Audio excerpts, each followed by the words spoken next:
Thank you, Dustin, and good morning, everyone. I greet you in Jesus' name, and happy Mother's Day to all the mothers.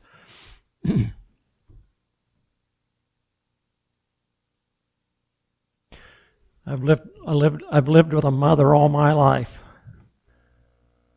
and they're pretty amazing. Both of them. Bethany will tell you, it was a very difficult week for me. I think she could have preached this better than I could. I feel sort of self-conscious as a father preaching a Mother's Day message. Turkey Run is so blessed with good mothers. What could I say more? So I just want this to be an encouragement to you all. Even though you may lose patience sometimes, you might forget something, you might think you dealt too harshly with your child, or maybe not harshly enough, and you're tired. But the children of Turkey Run are blessed. And I'm not preaching on Proverbs 31, so you're blessed. You know, there's always times in history when there's reasons people give for not bringing children into the world. And today is no different. Overpopulation, climate change. I read last week, and I don't know if I believe this. You know, statistics are crazy sometimes. It said a third of childbearing women that age, a third of them aren't going to have children because of climate age or climate change. Poverty, political unrest and violence, and just the general feeling that life somehow isn't worth existing because it's so bad. I read one environmental group is calling for birth strikes to save the planet. I read this sermon this week in a book entitled Marriage to a Difficult Man. It's a story of Jonathan and Sarah Edwards' marriage and family. And in that book, the writer gives a bit of the history of the early 1700s in England and New England in this country. The mortality rate in some locales could be as high as in the 90s. And yet children were born. During that time, one character, Thomas Clapp, wrote of his young wife. She would say to me that bearing, tending to, and bearing children was hard work. Yet she would say it was the work she was made for. And when that young mother died at 24, she had buried 4 of her 6 children. Another family, the Stiles family, buried 6 of their 10 children. The Mathers family buried 13 of their 15. And the Stowell family buried 11 of their 14. And for some reason, the Edwards family had 11 children, and they all made it.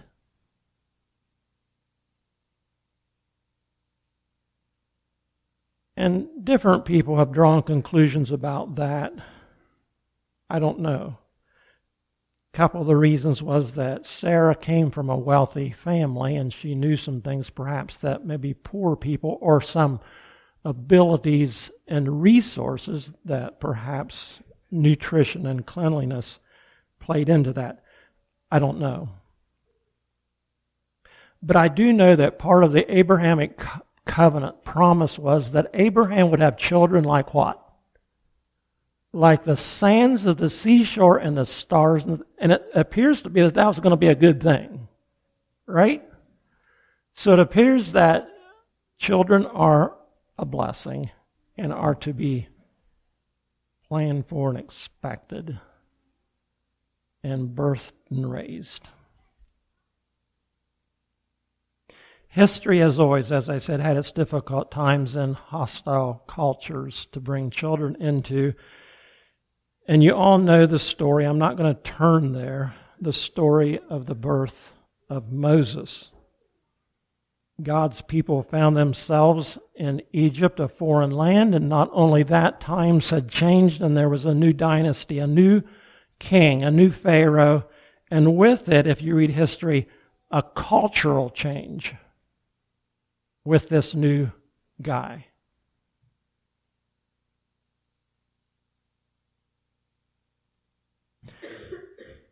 God's people started multiplying, and it says, depending on your translation, not only did the Pharaoh, the king, become afraid, the people became afraid.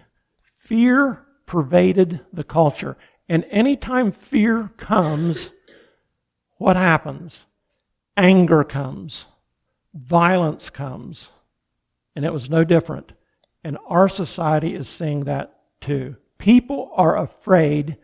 Anger is being lived out, and violence happens.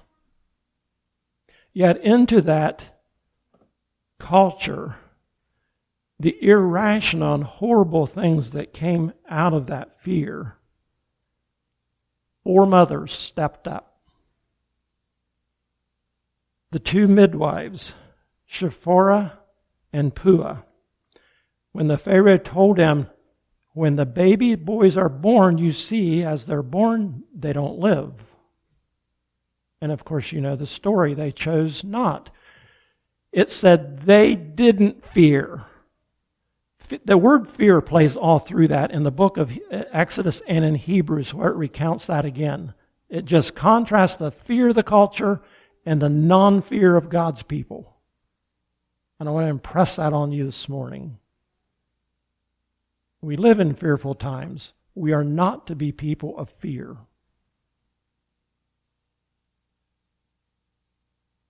Well, the 2 midwives, God bless them, not only did they not kill the babies, they began having babies, it says.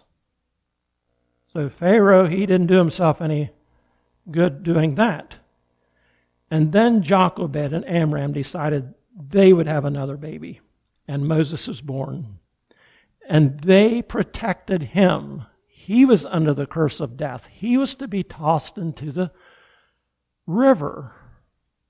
And they chose not to do that because they didn't fear, it says.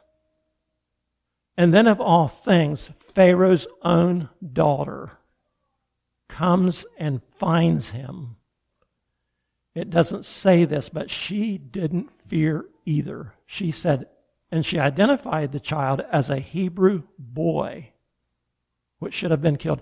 But she had compassion and she saved him. 4 mothers. Good examples. I called them the first conscientious objectors. Courageous mothers saved those babies. They were not afraid. They gave birth to babies, they raised babies, and they adopted babies during difficult times. Well, the child grew, Moses, and his mother, as promised and planned, took him to Pharaoh's house, to Pharaoh's daughter. She adopted him, it says, and Moses became educated in all the wisdom of Egypt and was powerful in speech and action. He had it all in Pharaoh's court.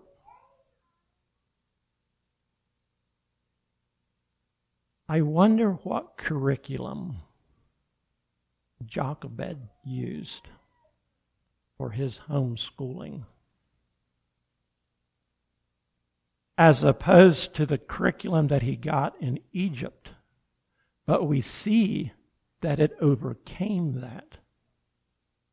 Because when Moses grew up, in Hebrews it tells us these words, he refused, he chose disgrace, not pleasure. He didn't go with the popular crowd. He looked ahead. He had a renewed perspective on life. He left. He walked away from that. He persevered. He kept the faith and crossed the Red Sea. Why? What happened in all of that? Thus my title, Outcome-Based Parenting. Or I was going to say mothering, but it's parenting. I think I have this right. I think the outcome-based is from, and you teachers can tell me this, I think it's an educational theory that somehow we can measure if we want this outcome, what do we have to do to get there? And I think in this, it's not always a good thing. It would be like, okay, my class here, and I want everybody to get A's. What do I need to do that? And so I back up, okay, now what can I do to get everybody to get an A? Or I think in your systems, it's what to get them past the proficiency test. Teach for the test, they say. Teach for the test. Not always a good plan. Not always a good plan. It would be like saying, who's the best doctor? The one that writes the most prescriptions is the best doctor. Is that true? No. What if I had two builders? One built 2 houses a year, the other one built 10. We would go, wow, that guy must be a really good builder. He built 10 houses. Is that good? Is that right? No. And that's what's happening with the outcome-based thing. So in parenting, what's the goal? And what does it take to get to the goal appropriately? Do you force a child? Do you teach a child? How do you, all that kind of stuff. And again, I feel like I'm in over my head at times with that. And you do too. But that's what it is. So let's go to our text. It's one verse. Depending on your translation again, but this is the NIV. Our sons in their youth will be like well-nurtured plants, and our daughters will be like pillars carved to adorn a palace. And the first thing out the chute there, you notice there are 2 sexes. There's boys and there are girls. And there's something said about boys and there's something said about girls. Sons, they are well-nurtured plants. I studied that word, and it means the well-nurtured does not just mean that they're fed fertilizer. It means these well-nurtured plants, they're grown up, they're mature, they're large plants. In fact, they're oak trees. They're not a bush. They are strong, they are mature, they are big. This plant. They are healthy in every way. There's no sissies among them, to put it in that way. They are strong in every way. A number of years ago, quite a few years ago actually, Bethany and I, we planted some evergreens around our house, different kinds, a couple different kinds. One kind was a white spruce. We had 3 of them. And over the year, after a number of years, they grew up, and we noticed that they're starting to look kind of sick, kind of thinning out a little bit, and they just weren't good. In fact, right now, 2 of them are gone, and the other one's on the chopping block. Because, and we talked to a tree guy, and he said, yeah, there's a fungus that gets on the roots. I mean, just in a white spruce. Don't plant white spruces because they get a fungus. We have another one that looks really healthy at another kind. But that's what can happen to plants. Something starts happening out of sight, out of mind almost, but eventually it shows up. Something bad can happen. So with that, we watch things, and I'm sure Jochebed was on her toes with that with her son Moses. She wanted him strong. She wanted that inner strength that would be lived out. To be strong is a perpetual charge in the New Testament. Over and over, Paul would say, be courageous, be strong, stick to it, knowing the source of true strength. Remember when I was young, I don't know how old I was, a number of us young men back at Turkey Run, we worked for a farmer up here, Albert, the man, we called him.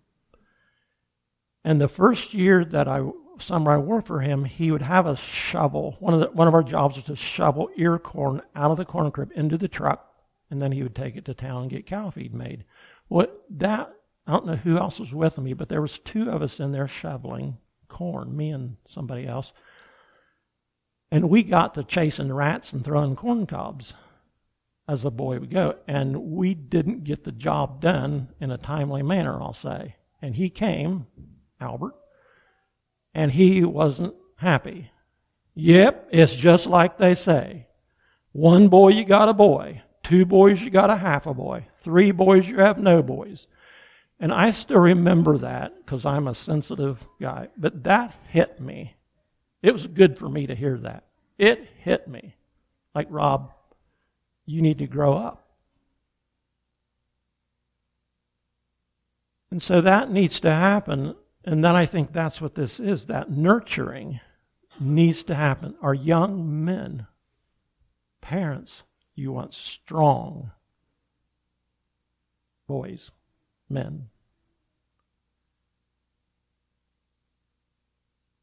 In their minds, in their emotions, in their personalities, and not just their bodies. What about the girls, the daughters? This is interesting. I didn't quite know because it sounds rather sensuous, actually. Our daughters are to be as carved pillars to adorn the palace, to beautify it. And so I did study on that. What is a carved pillar? What are we doing when we make our daughters a carved pillar? And so I looked up the word carved, and it meant wood chopper. And in our day, it would mean a chainsaw artist. You see those guys around that take chainsaws and make things like sculptures? That's what this means. Chainsaw sculptures. Well, not this time, but they would have been like an axe or a knife. Sculpture these, and it would be drastic. When you take a chunk of wood like this and make whatever you make, an Indian, you know those guys, some of them are really intricate. And that's what this means. With your daughter, you're to take that and make this into something. It's beautiful, it's graceful, it is a lady. And I think sometimes we shy away from the words like elegant, gracious, beautiful. Those terms, today there are just bad terms. We talk about sexy. We talk about hard. No, those aren't the beautiful columns of the church, of the temple. But it's something very drastic. As I said, the chainsaw. And you make something out of your daughter that is beautiful. That's symmetrical. That's well balanced. Peter calls it a gentle and quiet spirit, one of humility and consideration, not argumentative, not a drama queen, as we would say and hysterical fears and craziness that sometimes can come if let go.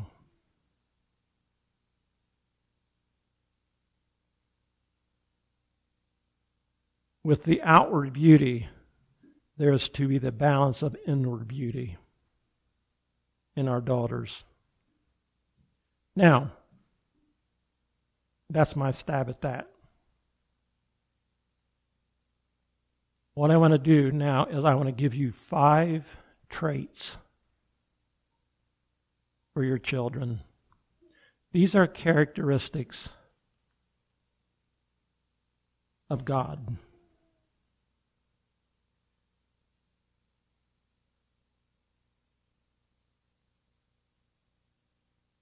A couple of weeks ago, remember when they crowned the king in England? Our daughter Laura was watching some of that on TV with her children, and her oldest, Knox, he's 5 now, and Laura was explaining to him what was going on, that they were having a king crowned. And she said that as he watched that, he said, "We have a king in heaven." And I want to congratulate her when I see her again. Laura, good job. But now you need to help that kingship work out in his life, of course, as we do with our children.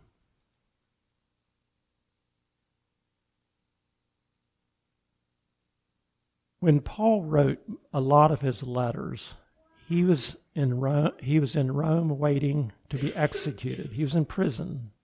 And it always amazed me that as he sat there thinking about that, he wrote the books of Colossians, of Ephesians, Romans, those books. And you know what he put in those books as he anticipated his death and the horribleness of the Roman Empire? He said, "Husbands, love your wives. Children, obey your parents. Be hospitable to each other. Pray for your rulers." Doesn't that sound like Paul? You need to get a little bit, come on, it's bad out there. Yeah, it is. Obey your parents, love your wives, and so on. And so with that, he gives, I think, godly attributes that we're to teach our children. I ran onto a whole list this week, more than we can deal with in forever, it seems like. So I've chosen 5 of these. The first one is courtesy. We need to teach our children to be courteous. Courtesy is an attitude. Be polite. It's an attitude toward other people. It's a respect. And I know there are generational and cultural can be differences in how that is given, but the opposite doesn't. Rudeness is rudeness, whether you're in this culture or time or place. So we're not going to be rude. What does it mean to be courteous? And I'm just going to be really practical. It means holding the door open for another person. Stopping and let someone go first. I read this week, you know what the proper etiquette, Bethany and I went through a lot of these when we traveled, escalators. The proper etiquette for that is when we come to the escalator and it's going down, I'm to go before her, the man. Going up, she goes first. I didn't know that, but now you do. That's etiquette. That is courtesy. Things like that. I am so thankful for the table manners that my parents taught me. I can remember being at my Fisher family people one time, and I learned that when you're sitting and an elder comes over to shake your hand, what do? I stand. I can still remember learning that.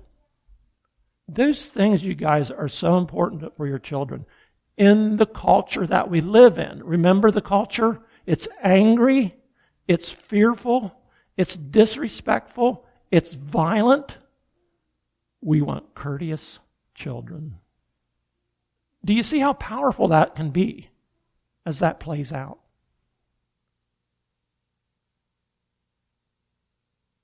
The problem that it solves is cruelty, bullying. That's a big word now. Disorderly lives, disrespectful lives, being impolite and insulting. Remember how Mary anointed the feet of Jesus? Remember how Jesus treated the woman at the well?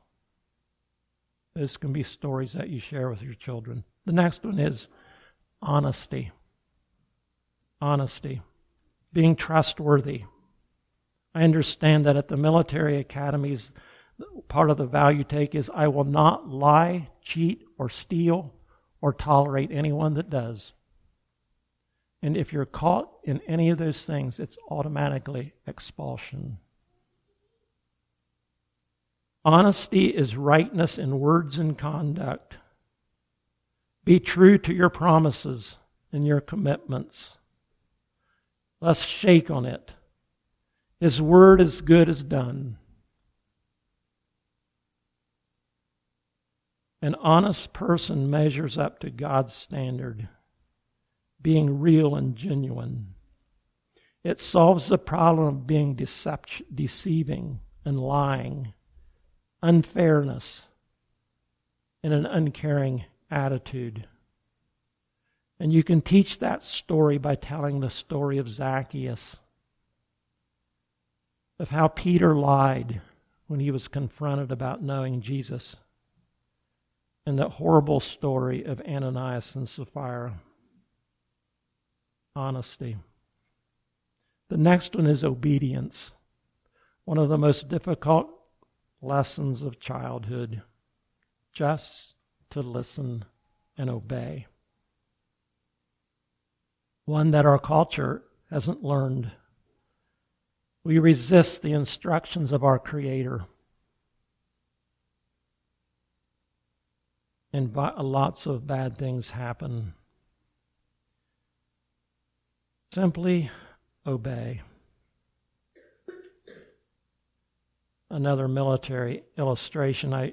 Years ago I read the story of the beginning of an elite army group, the Delta Force. It was a new thing. You had to be good to be in it. And when they opened that up, they invited soldiers to come there at a meeting, and whoever went, and it was very relaxed. You know, the military is usually kind of stiff and everything's done just right. They went there and things were relaxed. Their shirts were unbuttoned. The officers were walking around fraternizing with the other guys and just joking, and everybody thought, man, this is going to be great. And so they were told, if you're interested, be here at 6 o'clock tomorrow morning. And they thought, great, we'll be there. 6 o'clock came, and the same relaxed atmosphere, but those that came 1 minute late, 2 minutes late, were gone. We said 6 o'clock. And I thought, wow. Now, we're probably not that stiff with our children, most things, but there are things that do have zero tolerance, don't they? There better be with your children. There are some things that zero tolerance. Obedience. Obedience. So important. And there you can give the stories of Adam and Eve, of Noah's obedience in building the ark. For years, he stuck with that. And of course, the Ten Commandments. The fourth one is perseverance. Stick to it. Don't give up so easy. Know what you're working toward and stick with it. Persevere. Discipline. Discipline. And sometimes parents are guilty of that too. You've heard of the hurried child syndrome. Let's get them raised. Get them out of the house. No. Have patience. Let them grow up. Let them have childhoods. Let them grow up naturally. Teach them delayed gratification with an eye on the goal. What you're saving for. What you would like to do as you work, as you go to school. Perseverance is tied to a purpose. Have a goal. And loyalty. Loyalty is huge in perseverance. Why are there so many, I can't imagine, why are there so many fathers walking out on their families? So many wives leaving their marriages? Why? Because they haven't taught perseverance and loyalty. And it happens in churches. Any time in this whole thing of perseverance and you become critical of something and you say, I'm out of here, I'm done with this. Anytime you do that, I see it in families, I see it in churches, I've seen it tear up families and churches and little children, because every time you're critical of something and do something, you leave a vacuum in that child's life and something is going to fill it. And it's usually not good.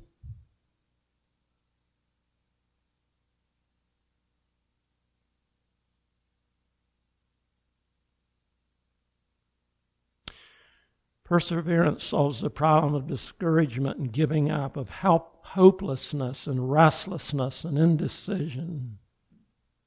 And you can tell the stories of Daniel. He kept praying. And Job, he kept trusting. The last one that I want to give you is self-control. To manage ourselves.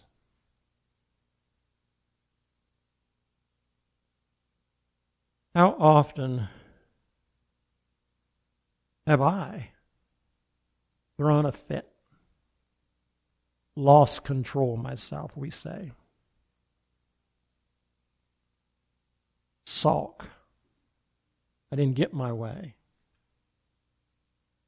Easily offended, angered, discouraged.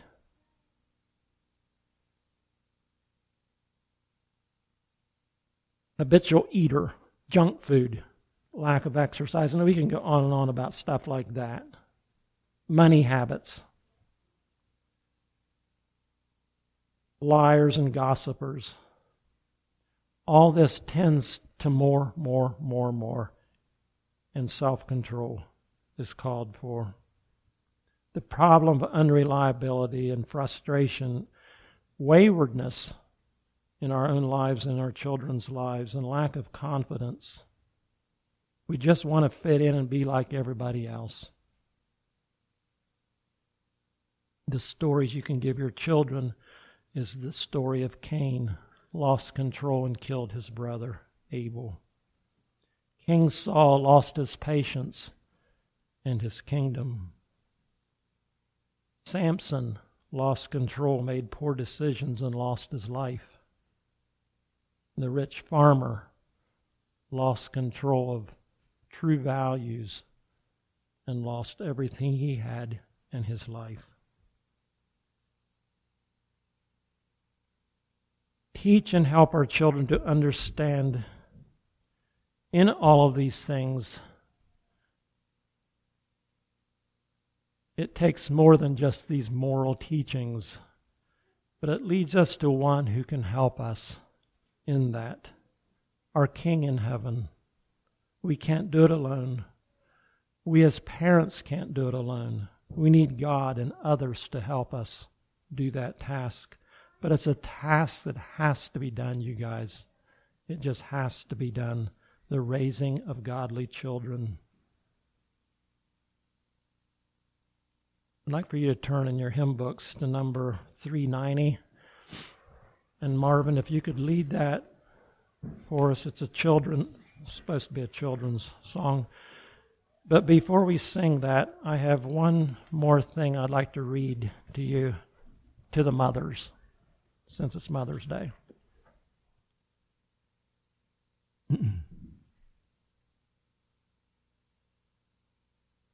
This was not written by me. It's entitled Motherhood, and then we'll sing our song. My willingness to carry life is the revenge, the antidote, the great rebuttal of every murder, every abortion, and every genocide. Deep inside of me, life grows. I am death's opposition. I have pushed back the hand of darkness today. Today I dined with the guests, the greats of God's army. I made their meals, tied their shoes, washed their clothes. Today I walked with them, and when they were tired, I carried them. It is finally quiet. I rest, knowing no angel has ever had such a privilege. I'm humbled by the honor. I'm dealing with destiny. Today I was the barrier between evil and innocence. I was the gatekeeper watching over the hope of mankind, and no intruder trespassed. There is not an hour of day or night when I turn from my post. The fierceness of my love is unmatched on earth. Soon these feet I've protected and taught will run to the corners of the earth with hope, compassion, love, and the good news of Jesus Christ. I'm a mother. I'm the keeper and sustainer of life on earth. Heaven stands in honor of my mission. No one else can carry my call. I am the daughter of Eve, and Eve has been redeemed. I am the opposition of death. I am a mother.